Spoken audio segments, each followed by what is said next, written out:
سام رسول اللہ صلی اللہ علیہ وسلم و افطر فمن شاء صام ومن شاء افطر، کہ نبی صلی اللہ علیہ وسلم نے روزہ رکھا بھی ہے اور روزہ نہیں بھی رکھا، یعنی کب؟ سفر میں، لہذا جو چاہے روزہ رکھ لے، جو چاہے نہ رکھے، یعنی دونوں طرح سے سہولت ہے، اس میں کوئی کنٹرڈکشن کی بات نہیں، وسعت کی بات ہے۔ باب وعلی الذین یطیقونہ فدیۃ طعام مسکین، اور ان لوگوں پر جو طاقت رکھتے ہوں فدیہ دینے کی، کھانا کھلائیں ایک مسکین کو۔ قال ابن عمر وسلمۃ بن الاکوع نسختها، ابن عمر اور سلمہ بن اکوع اس آیت کی تفسیر کیا کرتے ہیں؟ نسختها، اس کو منسوخ کر دیا، کس نے؟ شہر رمضان الذی انزل فیہ القرآن، وہ اگلی آیت جس میں آتا ہے کہ رمضان کا مہینہ وہ ہے جس میں قرآن نازل کیا گیا، الی قولہ، اس بات تک، الا ما ہداکم ولعلکم تشکرون، یعنی پوری آیت اینڈ تک، اور اس میں آتا نا فمن شہد منکم الشہر فلیصمہ، یعنی پہلی آیت میں فدیے کا ذکر ہے لیکن دوسری میں کہ اب روزہ رکھے گا ہی، یعنی یہ اجازت اب نہیں رہی۔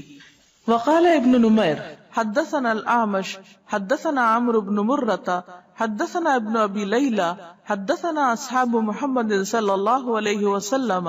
ابن ابی لیلہ کہتے ہیں کہ ہم سے نبی صلی اللہ علیہ وسلم کے بعض اصحاب نے کہا، نزل رمضان فشق علیہم، کہ جب رمضان میں روزہ رکھنے کا حکم اترا تو بعض لوگوں پر شاق گزرا، فکان من اطعم کل یوم مسکینا ترک الصوم ممن یطیقہ، تو کوئی ایسا تھا کہ جو مسکین کو کھانا کھلا دیتا اور روزہ چھوڑ دیتا تھا، ان میں سے تھا وہ شخص جو اس کی طاقت بھی رکھتا تھا۔ اور یہاں سے دین کی حکمت پتہ چلتی ہے کہ ابتدا میں جب روزے فرض کیے گئے تو پہلا حکم جو تھا وہ آسان تھا کہ ان کے لیے کرنا مشکل نہ ہو، اور بعد میں پھر جب لوگ عادی ہو گئے تو پھر پابندی کر دی گئی کہ نہیں، یعنی اب خواہ مال ہے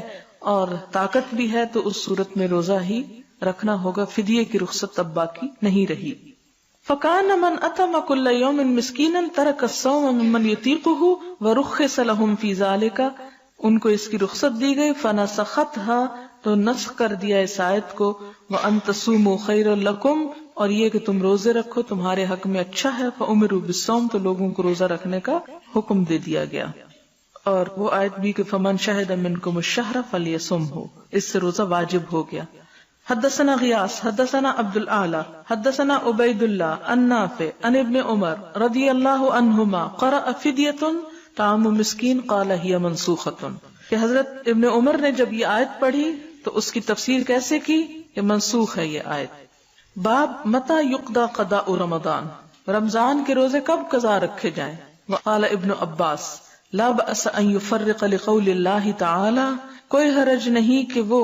اللہ تعالیٰ کے اس قول میں تفریق کر دے، فعدۃ من ایام اخر،